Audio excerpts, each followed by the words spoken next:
Hello, this is Ron Kollasch. I'm the service manager at Broaster Company. We're going to be talking today about the pressure system on our pressure fryers and kind of at a operator troubleshooting level. So if you're having a problem with your pressure system, first thing you need to make sure that you have is enough temperature in your oil. The oil is hot enough to actually cook. Make sure you don't have an actual heat problem that's disguising as a pressure problem. The oil is hot enough to cook, okay, therefore you have to make sure you have enough product in your cooking well.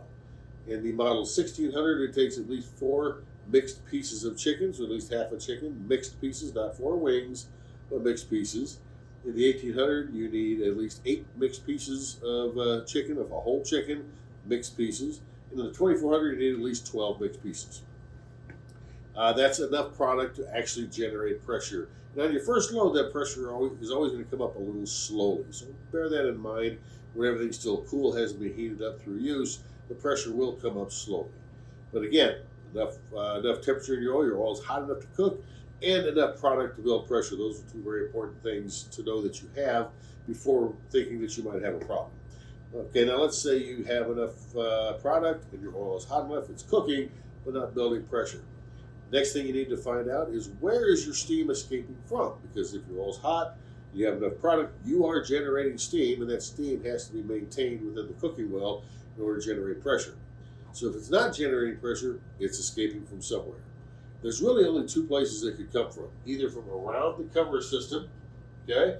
And if it comes from around there, then it's fairly simple. You have an O-ring that needs to be replaced. It's worn or it's damaged and it's no longer sealing the cooking well. So simply replace your O-ring. The O-ring is something that you're supposed to take off and clean the O-ring and the O-ring groove every time you change your oil. So it should be very simple to remove the O-ring, and you also should have a spare O-ring. I highly recommend that all operators always keep a spare cover O-ring. Put your spare O-ring on, make sure you order a replacement for it right away, and that should solve your problem. Again, that's if your steam is coming from around your cover. Now, if your steam is coming from your exhaust stack in the back of the unit, that's while your gauge shows that it's very low on pressure, but you're getting steam from your exhaust stack, that means your pressure regulating valve has been stuck open.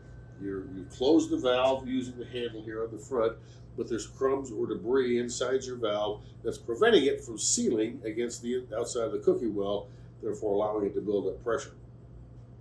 We do have a valve repair kit. It's available to our distributors. They can come out, they can do a rebuild on your valve very quickly, very easily, and get you back up and running in short order.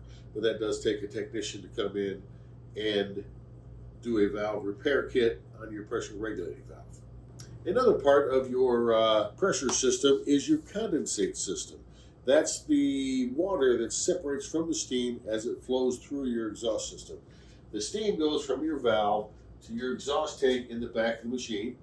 And in the exhaust tank, that's where most of the water gets separated from it.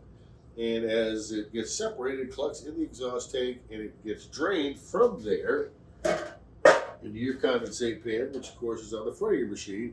That's the thing that you have to empty out 2 or 3 times a day when you're doing a heavy volume of cooking.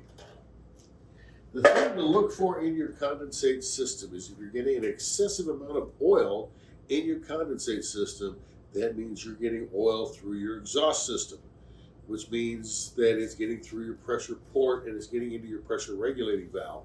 And that doesn't bode well for your valve because it's carrying with it the crumbs and the debris from cooking. They'll build up inside your valve and they'll cause problems much more quickly than they should.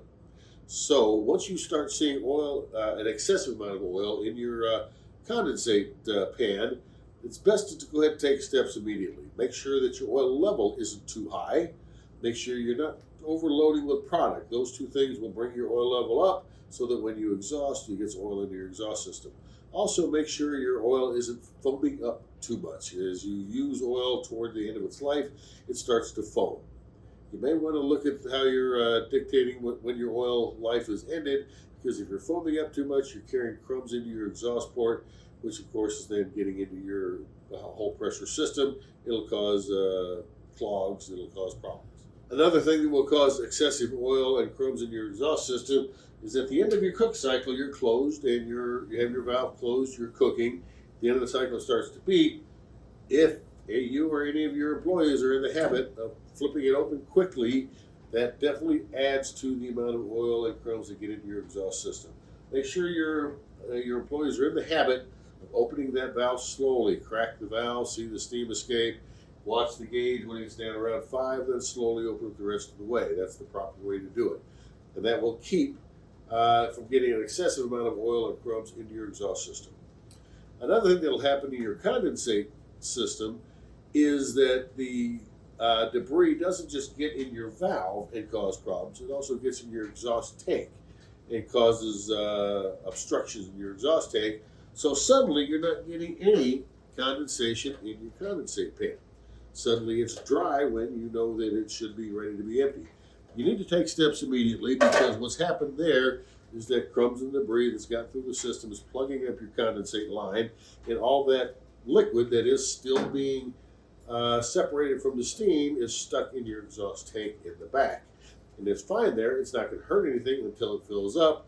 Then once it fills up, the next time you open the valve at the end of the cycle, you'll get the water and debris coming up through your exhaust stack. Not dangerous, it's not hot, it won't burn anybody, but it does make a bit of a mess. So it's best to deal with that before it gets to that point. And that's when, of course, you need to call for service. They can come out and they can clean out your system and make sure it's not plugged, and things will start flowing through as they should.